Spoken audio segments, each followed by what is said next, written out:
ಅರೆ ಕಡಿಮೆ ಹಾಕು ಆದ್ರೆ ಅಸಲಿ ಹಾಕು. MDH ಕಾಶ್ಮೀರಿ ಕೆಂಪು ಮೆಣಸಿನ ಪೌಡರ್. ಜಗದೀಶ್ ಅಲಿಯಾಸ್ ಜಗ್ಗು, ಈ ಬಿಕ್ಲು ಶಿವ ಇದನ್ನಲ್ಲ, ಅವನನ್ನು ಕೊಂದಿರುವಂತವನು, ಅಂದ್ರೆ ಏವನ್ ಆರೋಪಿ ಇವನು. ಇವರ ಕೇಸಿನ ವಿಚಾರಕ್ಕೆ ಸಂಬಂಧಪಟ್ಟಂಗೆ ಒಂದು ಬಿಗ್ ಟ್ವಿಸ್ಟ್ ಸಿಕ್ಕಿದೆ. ರೌಡಿ ಶೀಟರಲ್ಲಿ ಈತನ ಹೆಸರಿತ್ತು. ಈತನ ಹೆಸರನ್ನ ತಪ್ಪಿಸ್ತಂತವ್ರು ಯಾರು, ಆ ಲಿಸ್ಟನ್ನ ತೆಗೆದಂತವ್ರು ಯಾರು, ಆ ಲಿಸ್ಟಿಂದ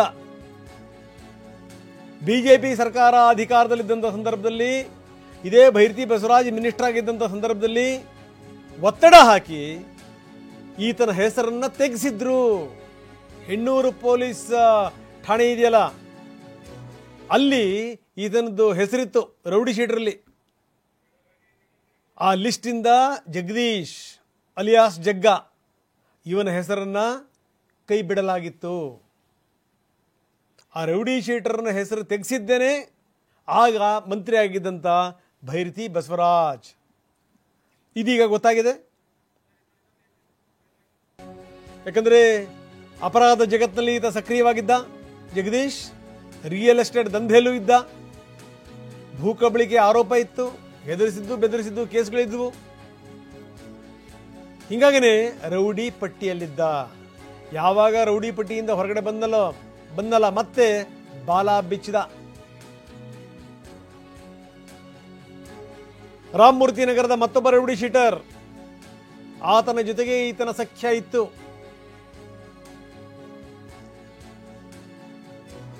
ರಿಯಲ್ ಎಸ್ಟೇಟ್ ವಿಚಾರಕ್ಕೆ ಸಂಬಂಧಪಟ್ಟಂಗೆ ಶಿವನನ್ನ ಎತ್ತಬೇಕು ಅಂತ ನಿರ್ಧಾರ ಮಾಡಿದವನೇ ಈ ಜಗ್ಗ ಅನ್ನುವಂಥ ಆರೋಪ ಇದೆ. ಹೀಗಾಗಿ ಈತ A1 ಆರೋಪಿ. ಈಗ ಈತ ತಲೆಮರೆಸ್ಕೊಂಡಿದ್ದಾನೆ.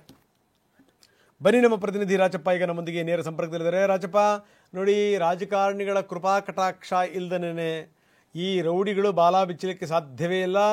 ಈ ರಾಜಕಾರಣಿಗಳ ಕೃಪಾ ಕಟಾಕ್ಷ ಇದ್ದಂಥ ಸಂದರ್ಭದಲ್ಲಿ ಮಾತ್ರ ಪೊಲೀಸರು ಕೂಡ ಇವರು ಮಾತು ಕೇಳ್ತಾರೆ. ಹಾಗೇ ಇದೆ ಆಗಿರೋದು ಈಗ. ಯಾಕಂದರೆ ಈತನ ಹೆಸರು ರೌಡಿ ಶೀಟರ್ ಪಟ್ಟಿಲಿತ್ತು, ರೌಡಿ ಶೀಟರ್ ಆಗಿದ್ದ. ಆದರೆ ಇವರು ಮಂತ್ರಿ ಆಗಿದ್ದಂಥ ಸಂದರ್ಭದಲ್ಲಿ ಭೈರತಿ ಬಸವರಾಜ್ ಪ್ರಚಾರ ಹಾಕಿ ಆತನ ಹೆಸರನ್ನು ತೆಗೆಸಿದ್ರು. ಅದಾದಮೇಲೆ ಈತ ಇನ್ನಷ್ಟು ಆಕ್ಟಿವ್ ಆದ ಅಂತ. ಏನಿದೆ ಇದರ ಬಗ್ಗೆ ಹೆಚ್ಚಿನ ವಿವರ?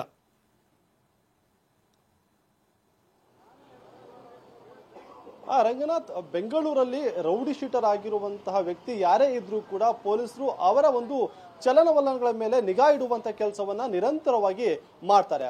ಆದ್ರೆ ಹೆಣ್ಣೂರು ಪೊಲೀಸ್ ಠಾಣೆಯ ರೌಡಿ ಶೀಟರ್ ಆಗಿದ್ದಂತಹ ಜಗದೀಶ್ ಅಲಿಯಾಸ್ ಜಗ್ಗ ಏನಿದೆ, ಆತನನ್ನ ರೌಡಿ ಪಟ್ಟಿಯಿಂದ ಕೈ ಬಿಡಿಸಿದ್ರು. ಅದು ಕೂಡ ಭೈರತಿ ಬಸವರಾಜ್ ಅವರು ಈ ಹಿಂದೆ ಸಚಿವರಾಗಿದ್ದಂತಹ ಸಂದರ್ಭದಲ್ಲಿ ಪೊಲೀಸರ ಮೇಲೆ ಒತ್ತಡವನ್ನ ಹೇರಿ ಅವರನ್ನ ರೌಡಿ ಪಟ್ಟಿಯಿಂದ ಕೈ ಬಿಟ್ಟಿದ್ರು ಅನ್ನುವಂತಹ ಮಾತು ಕೂಡ ಕೇಳಿ ಬರ್ತಾ ಇರುವಂತದ್ದು. ಆದ ಬಳಿಕವಾಗಿ ಮತ್ತೆ ಬೇರೆ ರೌಡಿ ಶೀಟರ್ಗಳ ಜೊತೆ ಸೇರ್ಕೊಂಡು ಜಗದೀಶ್ ಮತ್ತಷ್ಟು ಆಕ್ಟಿವ್ ಆಗ್ತಾನೆ. ರೌಡಿ ಶೀಟರ್ ಇಲ್ಲದಂತಹ ಕಾರಣದಿಂದಾಗಿ ಪೊಲೀಸರು ಕೂಡ ಆತನ ಮೇಲೆ ನಿಗಾವನ್ನ ವಹಿಸೋದನ್ನ ಬಿಟ್ಟಿರ್ತಾರೆ. ಹಾಗಾಗಿ ಇಷ್ಟು ದೊಡ್ಡ ಮಟ್ಟದ ಒಂದು ಹಂತಕ್ಕೆ ಬೆಳೆಯೋದಕ್ಕೆ ಅವ್ರಿಗೆ ಸಹಕಾರ ಆಯಿತು. ಸಹಕಾರಕ್ಕೆ ಎಲ್ಲೋ ಪರೋಕ್ಷವಾಗಿ ಈಗಿನ ಶಾಸಕರು ಹಾಗೇನೆ ಮಾಜಿ ಸಚಿವರೇ ಕಾರಣರಾದ್ರ ಅನ್ನುವಂತಹ ಪ್ರಶ್ನೆ ಕೂಡ ಸದ್ಯಕ್ಕೆ ಹುಡ್ಕೊಳ್ತಾ ಇರುವಂತದ್ದು.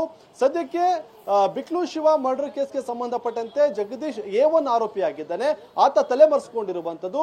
ಅದರ ಜೊತೆಗೆ ಈ ಒಂದು ಕೊಲೆ ಕೇಸ್ನ ಬಳಿಕವೂ ಕೂಡ ಪೊಲೀಸರ ಮೇಲೆ ಒತ್ತಡವನ್ನ ಹೇರುವಂತ ಕೆಲಸವನ್ನ ಶಾಸಕರು ಮಾಡಿದ್ದಾರೆ ಅನ್ನುವಂತ ಮಾತು ಕೂಡ ಕೇಳಿ ಬರ್ತಾ ಇರುವುದು. ಹಾಗಾಗಿ ಜಗದೀಶ್ ಹಾಗೇನೆ ಮಾಜಿ ಸಚಿವರ ನಡುವಿನ ಒಂದು ಕಾಂಟ್ಯಾಕ್ಟ್ ಏನಿದೆ, ಆ ಒಂದು ಕಾಂಟ್ಯಾಕ್ಟ್ ಅನ್ನ ತೆಗೆದುವಂತ ಕೆಲಸವನ್ನ ಕೂಡ ಮಾಡ್ತಾ ಇದ್ದಾರೆ. ಅದರ ಜೊತೆಗೆ ಆರೋಪಿಗಳು 5 ಜನ ಬಂಧಿತ ಆರೋಪಿಗಳು ಪುಲಕೇಶಿ ನಗರ ಪೊಲೀಸ್ ಠಾಣೆಯಲ್ಲಿ ಇಟ್ಕೊಂಡು ವಿಚಾರಣೆ ಮಾಡ್ತಿದ್ದಾರೆ. ಅವರ ಜೊತೆಗೆ ಜಗದೀಶ್ನ ನಂಟು ಸಂಬಂಧಪಟ್ಟಂತೆ ಕೂಡ ಪೊಲೀಸರು ತನಿಖೆಯನ್ನು ಮುಂದುವರಿಯುವುದು. ಹಾಗಾಗಿ ಆರೋಪಿಗಳ ಒಂದು CDR ಪರಿಶೀಲನೆ ಕೂಡ ಸದ್ಯಕ್ಕೆ ನಡೀತಾ ಇದೆ. ಆ ಮೂಲಕವಾಗಿ ಒಂದು ವೇಳೆ ಈ ಕೊಲೆ ಕೇಸ್ಗೆ ಸಂಬಂಧಪಟ್ಟಂತೆ ಭೈರತಿ ಬಸವರಾಜ್ ಅವರ ಪಾತ್ರ ಏನಾದರೂ ಕಂಡು ಬಂದಿದ್ದೆ ಆದ್ರೆ ಅವ್ರಿಗೂ ಕೂಡ ನೋಟಿಸ್ ಅನ್ನು ಕೊಟ್ಟು ಪೊಲೀಸರು ವಿಚಾರಣೆ ಮಾಡೋದಕ್ಕೆ ತಯಾರಿಯನ್ನು ನಡೆಸಿಕೊಂಡಿರುವಂತದ್ದು. ಆದ್ರೆ ಇದುವರೆಗೂ ಕೂಡ ಭೈರತಿ ಬಸವರಾಜ್ಗೆ ಸಂಬಂಧಪಟ್ಟಂತೆ ಯಾವುದೇ ರೀತಿಯಲ್ಲೂ ಕೂಡ ನೋಟಿಸ್ ಅನ್ನು ಕೊಟ್ಟಿಲ್ಲ. ಅವರ ಒಂದು ಪಾತ್ರ ಏನಿದೆ, ಆ ಒಂದು ಪಾತ್ರ ಈ ಬಿಕ್ಲು ಶಿವ ಮರ್ಡರ್ ಕೇಸಲ್ಲಿ ಇನ್ನೂ ಕೂಡ ಎಸ್ಟಾಬ್ಲಿಷ್ಮೆಂಟ್ ಆಗಿಲ್ಲ. ಹಾಗಾಗಿ ಅವರ ಒಂದು ಪಾತ್ರ ಎಸ್ಟಾಬ್ಲಿಷ್ಮೆಂಟ್ ಆಗಿದ್ರೆ ಅವರನ್ನ ವಿಚಾರಣೆಗೆ ನಡೆಸುವಂತ ಸಾಧ್ಯತೆ ಕೂಡ ಇದೆ. ರಂಗನಾಥ್, ಓಕೆ, ಧನ್ಯವಾದ ತಮ್ಮೆಲ್ಲ ಮಾಹಿತಿಗೆ. MDH ನ ಕಿಚನ್ ಅಲ್ಲಿದ್ರೆ ನಾವು ಎಲ್ಲವನ್ನು ಮಾಡಬಹುದು. ಬೆಂಗನ್ಕ ಬರ್ತಾ, ಆಲೂ ಗೋಬಿ, ಭಿಂಡಿ ಮಸಾಲಾ, ಇನ್ನೂ ಬಹಳಷ್ಟು. MDH